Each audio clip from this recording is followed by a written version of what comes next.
Do you like riddles? Here's one. 3 voices, 3 versions. One says she sank off Gibraltar. The second says she never existed. The third says she's lying 70 miles off the coast of New Jersey right now. All 3 are right. All 3 are lying. 56 people disappeared, and for 40 years no one even looked in the right direction. How could the history of an entire war be wrong about the entire ocean? And the strangest thing is that the mystery was solved not by the military or historians, but by 2 guys in diving gear, with a single knife bearing someone else's name. If you want to make sure you hear the end of this story from us and no one else, hit that subscribe button right now. On December 29th, 44, a radiogram was sent from the headquarters of the German submarine forces. It was ordinary, routine. Captain Helmut Horenburg was ordered to lead submarine U-869 to the coast of New Jersey, the Atlantic, the east coast of the United States, hunting for merchant ships. It was a standard mission for a boat of this class. Horenburg received the coordinates, the crew received the order, the mechanics checked the engines.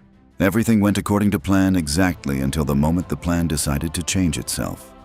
A few days later, headquarters changed its mind. The operation off the American coast required too much fuel, too much time, and too much risk. The boat was redirected. The new target was the waters west of Gibraltar. A shorter route, a familiar theater of operations, fewer unknowns.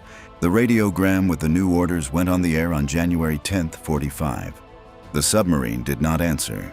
Headquarters sent a confirmation. Silence. Another message. Silence. The operators blamed it on interference, on poor radio wave propagation, on the crew being busy during a maneuver. In the Atlantic of 45, radio communication was about as reliable as a drunken telegram. Many words, little meaning, and the address was often wrong. Headquarters decided that the boat had received the order and simply did not confirm it. It happens. War. The only thing is, the boat, apparently, did not receive the order, and it continued to go where it was originally told to go. To New Jersey. This is the first failure. Remember it, because from here on, the failures will begin to multiply. February 45. The Atlantic is humming with explosions. The Allies are methodically cutting off the oxygen for German submarines. New hydrophones, new tactics, new depth charges. German submariners called this the time between a dive and an obituary. Losses among submarine crews by the end of the war reached 70%. This is not a war. This is a lottery where most of the tickets are losers. On February 11th, American destroyers recorded an acoustic contact. A submarine, German, depth charges, explosions, an oil slick on the service. The report went up, presumably a submarine destroyed. The case was closed, the box was checked, the commanders got their credit. The report went into the archive. Now stop and think about this. A military archive from 45 is not a database with cross-references. It is thousands of handwritten reports written by tired people under fire, in the dark, on a swaying deck. Coordinates were rounded. Ship names were confused. The same contact could receive 3 different identifiers in 3 different reports. Historians who examined these archives decades later said the same thing. Reading military reports from that time is like reconstructing a picture from ashes. The shape is guessed, but the details are burned away. That is why no one doubted it. The submarine was listed as sunk off Gibraltar. Officially. Finally. 56 people were added to the list of the dead without a burial place. Families received notices. Memorials received names. History received a period. But this story had no period. Because while the archives gathered dust on the shelves, 120 kilometers from the shores of New Jersey, at a depth of 70 meters, in complete darkness and absolute silence, lay something very large. Something steel. Something with a name. And no one intended to search for that name for another 46 years. That is why, when 2 divers finally found this submarine in '91, they did not know what to call it. No identification marks, no hull number, no plaque. Just a huge steel carcass on the ocean floor that officially did not exist. The divers called it UWho. Not as a joke. As an honest answer to the only question they had, who are you even? This nickname stuck. And for the next several years, it remained the only name of the boat that once had a name, a crew, and an order that it perhaps never received. The question that still has no clear answer is whether the submarine received the redirection order or not. German archives say one thing, American archives say another, and who maintains a silence that is more eloquent than any document. But before we reach the wreckage, we need to talk about the people who went down there, and about why a normal person would never do such a thing. John Chatterton once said that a good diver differs from a dead diver by one quality, not strength, not experience. The decision he makes at the moment when everything goes wrong. Chatterton made such decisions professionally. Richie Kohler did too. Both worked on the east coast of the United States. Both specialized in shipwrecks, and both had long ago crossed the line where a normal person turns around and swims up. In the summer of '91, they received a tip through fishermen. They had snagged their nets on something big about 60 miles off the coast of New Jersey and passed the coordinates to anyone who might be interested. The fishermen thought about lost gear. The divers thought about something else. The depth at the coordinates was 230 feet. That is 70 meters. Remember this number, it is important. 70 meters is not just a depth. It is the boundary where the human body begins to betray its master. At such a depth, the nitrogen you breathe with every liter of air from the tank stops being a neutral gas. It begins to behave like an anesthetic, slowly, invisibly, with a smile. First comes lightness, then confidence bordering on euphoria. Then decisions that would seem like madness on the surface begin to seem reasonable. Divers call this nitrogen narcosis. Jacques-Yves Cousteau called it the rapture of the deep. A beautiful name for a condition that kills people because they stop understanding that they are dying. But nitrogen narcosis is not everything. At a depth of 70 meters, every liter of air in your lungs is compressed by a pressure of 8 atmospheres. This means that your body absorbs oxygen 8 times faster than on the surface. Too much oxygen under pressure causes oxygen poisoning, convulsions, loss of consciousness, without warning, without precursor symptoms.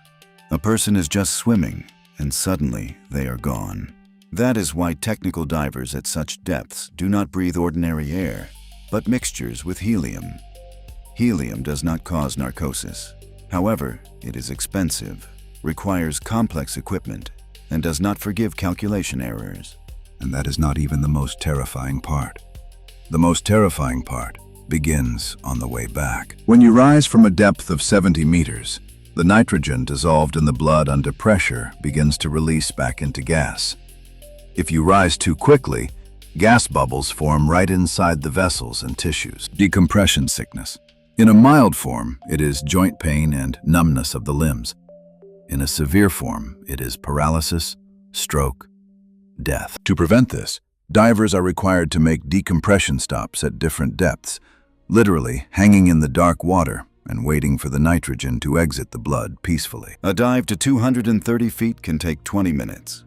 The ascent with stops stretches to 3 hours. 3 hours in the darkness, in the cold water, in equipment that weighs so much that on land you can barely stand on your feet. Chatterton and Kohler knew all this, and they dove anyway. The first dive to the wreckage was a failure. The current pushed them off course. Visibility was less than a meter. The structure below was twisted, entangled in fishing nets, and covered in a half-century layer of silt and rust. They only managed to inspect the outer hull and went back up. No answers, just one feeling. There was something very large and very old down there, and it was clearly not a fishing vessel. They returned, then again, then again. Every dive was a separate operation with gas mixture calculations, decompression schedules, and an evacuation plan in case something went wrong. Each time they penetrated a little deeper into the hull. Narrow corridors, a ceiling half a meter above your head, sharp edges of rusty metal that could rip a suit or snag a hose. Imagine you are crawling through a pipe the diameter of your shoulders, in total darkness, with tanks on your back, and you know that if you get stuck, no one will reach you in time. Several divers from their team died during these dives, not metaphorically, literally. Craig Bland, Charlie McGee, real people with real names who went down and did not come up. This did not stop Chatterton and Kohler. It made them more obsessed. Because who did not give up her secrets easily. Pressure gauges with German writing, dials in the metric system, compartments untouched since '45. Every find confirmed the submarine was German, military, and from the Second World War. But which one specifically remained a mystery. There were no markings on the hull, no nameplate. Official archives did not record the sinking of any German submarine in this area. And then Chatterton found a knife, a simple table knife, tarnished, covered in film, but intact. On the handle was an engraving, Horenburg, a last name, someone's last name, stamped in metal by a man who did not want his things confused with someone else's. A small domestic precaution that survived the war, the ocean, and a half-century of oblivion. Chatterton brought the knife up and started searching for Horenburg in the archives, and he found him. Georg Horenburg, a real person, a real crew member, assigned to one specific submarine, the very one everyone thought was sunk off Gibraltar. The knife opened the door, but behind that door was not relief. Behind it were questions that make the blood run cold. If the boat is here, then what happened there, off Gibraltar, in February '45? And most importantly, what exactly killed 56 people whose belongings still lie inside untouched?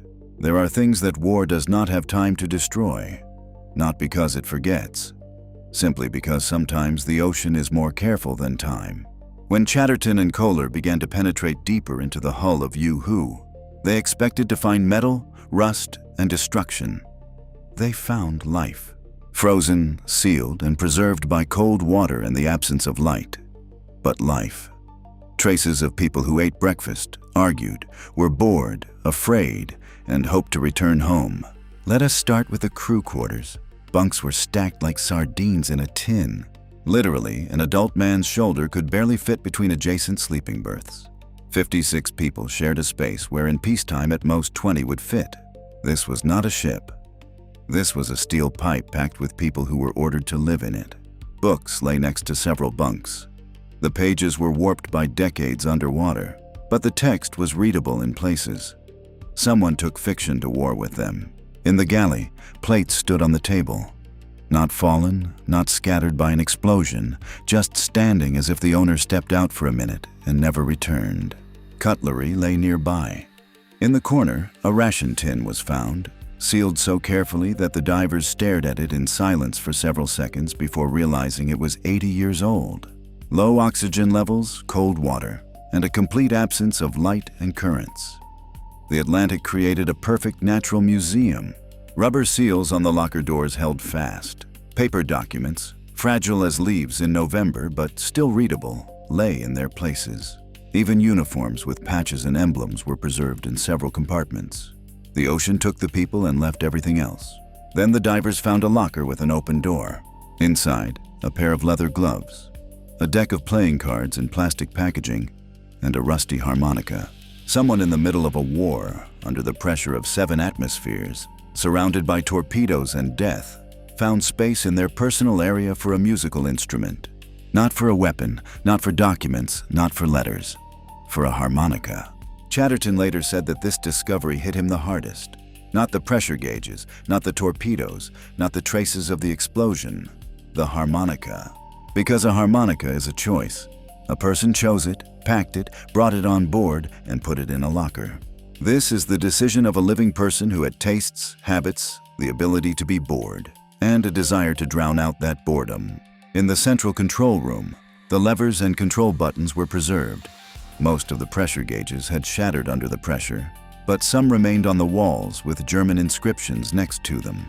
You could stand there and almost hear orders echoing through the narrow corridors. You could almost see the hands on the switches. The torpedo room raised a separate question that we will return to later. Several torpedo tubes turned out to be sealed. If the boat was attacked, why did they not fire? If it was an internal accident, why did they not have time to react? This question remains open for now. And then the divers found a mirror, cracked but intact, bolted to the wall in a narrow passage next to shaving kits and toothbrushes. The flashlight beam caught it in the dark, and for a second, the diver thought he saw someone else's reflection. Someone looked into this mirror on the morning of their last day, adjusted a collar, smoothed their hair, thought about something personal, maybe about home, maybe about their mother. maybe just about breakfast. And a few hours later, this mirror became the only object on board that no longer had an owner. This haunted the divers, not figuratively, literally keeping them from sleep. Kohler admitted that after the first dives inside the hull, for several nights he could not get rid of the feeling that he was looking into someone else's life without permission. These were not the Nazi officers from a textbook. These were 22-year-old men, guys who argued about food, played cards, listened to the harmonica, and wanted to go home just as much as any person on the other side of the war. That was when Chatterton and Kohler began looking for survivors. Not wreckage, not documents, but living people who knew this crew. And they found one. His name was Herbert Guszewski. In '44, he was assigned to this submarine, trained with the crew, shared a cabin, and practiced emergency drills. He knew these people by name, by face, by habit. Shortly before the boat left port, Herbert became seriously ill. He was taken off the boat and sent to a hospital. The submarine left without him. This decision, which he did not make himself, saved his life. Decades later, Herbert lived a quiet life as an elderly man in Germany. He believed the official version, that the boat was sunk off Gibraltar and his comrades died there in the Mediterranean. He did not seek the truth because he did not know it was different. When Chatterton and Kohler reached out to him, Herbert was already well into his 80s. They showed him photos of the wreckage, engine parts, and fragments of uniforms. Herbert watched in silence.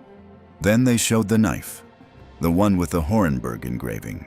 Herbert recognized it immediately, not as a last name in an archive record, but as a person. He remembered Horenburg. He remembered what he looked like, how he spoke, how he laughed. This knife belonged to a real person whom Herbert knew personally. After this conversation, Herbert began helping the divers privately. He did not give interviews and did not seek publicity. He simply answered questions, checked names, and confirmed details that no archive could ever know. He was a living memory of people who were no more. Herbert Guszewski died in 2005. He passed without ever finding out what was in the sealed compartments that the divers discovered later. Or perhaps he knew. He was the last person to see these men alive, and he took with him things he never spoke about out loud. We will never know exactly what those things were. But we do know something else. 56 people died in a way that no one could explain. And two theories about the cause of this death contradict each other so strongly that one of them must be a lie. Two theories. One is official, one is inconvenient, and the wreckage on the bottom which does not quite match either one. Let us start with the official version. On February 11, '45, two American destroyers recorded an acoustic contact in the waters off the East Coast. Hydrophone operators identified the signal as a submarine. A coordinated depth charge attack began. After a series of explosions, an oil slick and fragments of debris rose to the surface. The destroyer commanders wrote in the log, "Contact destroyed, presumably a German submarine." Later, when the archives began to be consolidated, this destruction was officially attributed to our specific boat. It looks convincing. It looks clean. There is a date, there are coordinates, and there are witnesses. But the coordinates do not exactly match the location where the wreckage lies. Not by much, just a few miles, but they do not match. And this discrepancy brings up the next question. If the boat was attacked with depth charges from above, why is the main damage to the hull concentrated from the inside? A depth charge explosion dents metal inward. What the divers saw looked different. The metal in the bow compartment was blown outward. It was as if something had exploded inside and was looking for a way out. And there is one more fact that cannot be ignored. Several torpedo tubes remained sealed. A boat in active combat against two destroyers and not a single torpedo was fired. Either the crew did not have time, or they did not know they were being attacked, or there was no attack from the outside at all. This is where the second theory comes in. Quiet, terrifying, and technically flawless. The circular run of a torpedo. It sounds like a term from a navigation textbook. In reality, it is one of the worst nightmares imaginable on board a submarine. The torpedo you just fired turns around and comes back to you. Let us explain the mechanics. Torpedoes during the Second World War were controlled by gyroscopic guidance systems. The gyroscope set the course, the depth rudders maintained the level, and the engine pushed it forward. If the gyroscope failed, the torpedo lost its set course and began to describe an arc. At a certain angle of deflection, this arc closed into a circle. The torpedo returned to the launch point approximately 2 minutes after firing. The crew physically did not have time to react. This problem was known during the war. Torpedoes from various fleets suffered from it, including American ones. Several submarines were officially recognized as having been lost to their own weapons. The German T5 series torpedoes, which were in service on UWho, had documented cases of gyroscopic failures. These are archive records of the German Navy. Now look at how this matches the wreckage pattern. The bow compartment, the place where torpedoes were stored and loaded, is damaged the most. The metal is blown outward. The nature of the destruction corresponds to a high-power internal explosion. The torpedo tubes are partially sealed, which indicates that the boat had either just begun its combat sortie or had already fired several shots. If one of those shots returned, the crew had no chance. Divers, shipwreck historians, and independent experts mostly lean toward this version. Not because it is more dramatic, because the physics of the wreckage points to it more accurately. But the United States Navy has a different opinion. The official position has not changed for decades. The submarine was destroyed in combat by American destroyers on February 11, 1945. Period. The archive is closed. The Navy is in no hurry to admit an error in target identification, and admitting that a completely different boat might have been destroyed in that attack would mean questioning dozens of other records from the same period. You see the problem. If the archive was wrong in this case, how many more such mistakes lie in other folders labeled classified? There is also a third version, less documented, more speculative, but no less intriguing for that. By 1945, the German command was in a state of managed chaos. Orders changed every week. Communication worked only half the time. Logs were kept carelessly or not kept at all. In this confusion, the following could very well have happened. The submarine received secret orders that no one outside a narrow circle of command knew about. Perhaps it was carrying something. Perhaps it was landing someone.